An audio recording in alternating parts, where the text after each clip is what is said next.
नमस्कार, बहुत स्वागत है आप सभी का। आप सभी देख रहे हैं एनएमएफ न्यूज। मैं हूं आपके साथ चेतन पाठक।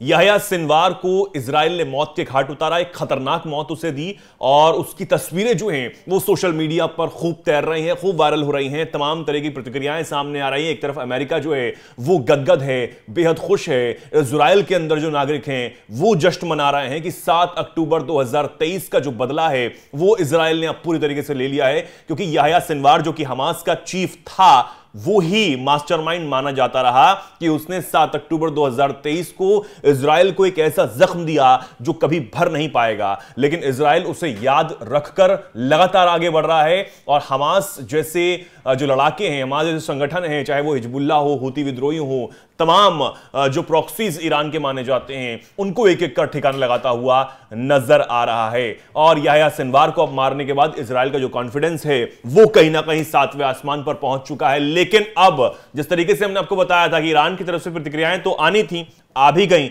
ईरान के विदेश मंत्री अब्बास अरागची ने इजरायली हमले में मारे गए हमास चीफ याह्या सिनवार को शहीद बता दिया है। जी हां, ईरानी विदेश मंत्री ने कहा कि याह्या ने अपनी जमीन के लिए लड़ते हुए शहादत दी है।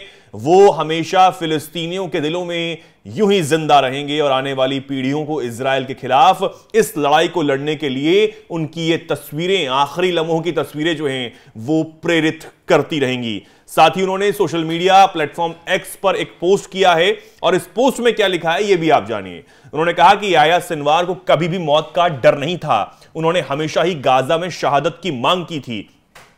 वो युद्ध के मैदान में अंत तक बहादुरी से लड़े और शहीद हुए। उनकी बहादुरी को उनकी आखिरी तस्वीर भी दिखाती है।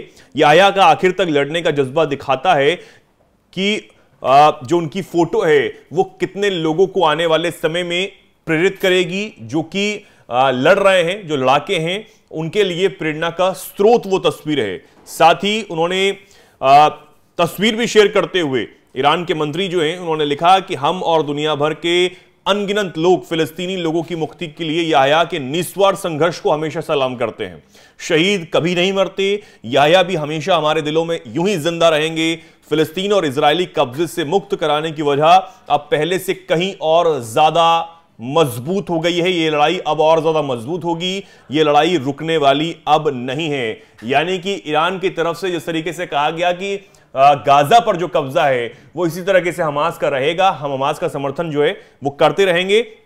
और याह्या सिनवार की मौत कोई आखिरी, यानी कि हमास संगठन खत्म हो गया है, ऐसा कुछ भी नहीं है। अभी और लड़ाके हैं जो अपनी जमीन को बचाने के लिए लड़ेंगे और याह्या सिनवार की आखिरी तस्वीरें उनको हमेशा प्रेरित करती रहेंगी, प्रेरणा उनको देती रहेंगी। ये ईरान के विदेश मंत्री जो हैं अब्बास अरागची ने कह दिया है। और अब क्योंकि जिस तरीके से यह कहा जा रहा है, इजराइल में एक तरीके से जश्न मनाया जा रहा है। इजराइल ये कह रहा है कि चाहे कोई भी चीफ होता है या फिर कोई भी कमांडर बनकर सामने आता है, हम उसको ठिकाने लगाएंगे, हमास को हम खत्म करेंगे। और यह भी कहा कि हमास का जो कब्जा है वो गाजा पर पूरी तरीके से खत्म होगा। हम गाजा पर किसी तरीके का कब्जा हमास का नहीं रहने देंगे। लेकिन एक तरफ ईरान का यह कहना कि अभी तो शुरुआत है, अब और ज्यादा मजबूती से इस लड़ाई को लड़ा जाएगा। इजराइल के खिलाफ जो हमले हैं वो किए जाएंगे। इजराइल के खिलाफ जो लड़ाई है, जो संघर्ष है,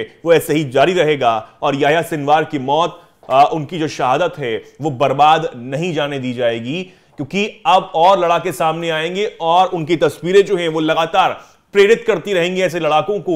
उनके मन में ये भरती रहेंगी कि इजराइल ने जो जख्म दिया है गाजा को या फिर हमास को, वो बर्बाद नहीं जाएगा और जख्म की जो कीमत है वो इजराइल को चुकानी होगी। एक बड़ा पलटवार भी कहीं ना कहीं करने की चेतावनी जो है वो दी गई है। भविष्यवाणी भी कर दी गई है कि गाजा पर जो नियंत्रण है वो सिर्फ और सिर्फ हमास का ही हमेशा रहेगा। ये ईरान के विदेश मंत्री ने कहीं ना कहीं कहा है। अब इजराइल का एक तरफ जश्न मनाना, अमेरिका का उसका साथ देकर उनको बधाई देना, गदगद होना और यह कहना कि यह दुनिया के लिए बहुत अच्छा दिन है, बहुत बड़ा दिन है। और दूसरी तरफ ईरान का बिलबिलाना और गिड़गिड़ाना कि आखिर हमास का जो चीफ है वो मारा गया, लेकिन यह शहादत है, शहीद कभी मरते नहीं हैं। और यह भी कहा कि ये तस्वीरें हजारों लड़ाकों को प्रेरित करती रहेंगी अपनी जमीन को बचाने के लिए, इजरायलियों को उनके कब्जे से मुक्त कराने के लिए, उनका कब्जा ना होने देने के लिए। अब ये संघर्ष, इन बातों से झलकता है कि जो संघर्ष है वो अभी रुकने वाला नहीं है, ये संघर्ष ऐसे ही जारी रहेगा। लेकिन सबसे बड़ी बात यह है कि कितनी जिंदगियां जो हैं वो इस संघर्ष की वजह से दांव पर लगी हुई हैं, कितने जो मासूम लोग हैं वो लगातार मारे जा रहे हैं। लेकिन चाहे वो हमास हो, ईरान हो, हुती विद्रोही हो या फिर हिजबुल्लाह, किसी को भी इसकी परवाह यहां पर नजर नहीं आ रही। यह इजराइल साफ कर चुका है कि ना वो देश अपने नागरिकों की सोच रहे हैं और जो ना वो नागरिक हैं वो इस बात को समझ पा रहे हैं कि आखिर वो किस रास्ते पर चलें, क्या करें, कैसे करें। हालांकि बेंजामिन नेतन्याहू जो कि इजरायली प्रधानमंत्री हैं, वो बार बार, चाहे वो लेबनान की जनता हो जहां पर हिजबुल्लाह का संगठन छिपा बैठा है, या फिर गाजा के लोग हों या इसी के साथ ईरान के लोग हैं, उनको हमेशा संबोधित करते हुए ये कहते हुए नजर आते हैं कि आप अपने लीडर्स को पहचानिए, आप अपनी जरूरतों को पहचानिए, इन सब चीजों से दूर रहिए, क्योंकि ये आतंकवादी संगठन आपको तबाह कर देना चाहते हैं, आपकी जिंदगियों को छीन लेना चाहते हैं। ये आपको वो जरूरी चीजें मुहैया कभी नहीं करा सकते जो आपको पास होनी चाहिए, जो आपको इन्हें करानी चाहिए। लेकिन ये सिर्फ अपने स्वार्थ के लिए आपकी जिंदगियों को दांव पर लगा रहे हैं और इजराइल ऐसा नहीं चाहता है। हालांकि इजराइल ने जो इजरायली फोर्सेस हैं या फिर बेंजामिन नेतन्याहू है, उन्होंने याह्या सिनवार की मौत के बाद भी यह साफ किया कि हमारी लड़ाई गाजा के लोगों से नहीं है, हमारा संघर्ष गाजा की जमीन से नहीं है, उनके लोगों से नहीं है। हमारा सिर्फ यह संघर्ष है कि जिसने हमारे लोगों की तरफ, हमारे नागरिकों की तरफ गलत नियत से देखा, हमारी जमीन पर नुकसान पहुंचाने की कोशिश की, इतना बड़ा जख्म दिया, हम उसको मिटाकर रहेंगे। और साथ ही गाजा पर नियंत्रण जो है वो बिल्कुल भी नहीं रहेगा हमास का। अगर नियंत्रण रहता है तो हम उसे खत्म करेंगे और इस खात्मे के बाद ही हमारा जो है, हमें जो है वो संतुष्टि यहां पर होने वाली है, यह कहीं ना कहीं कहा गया है।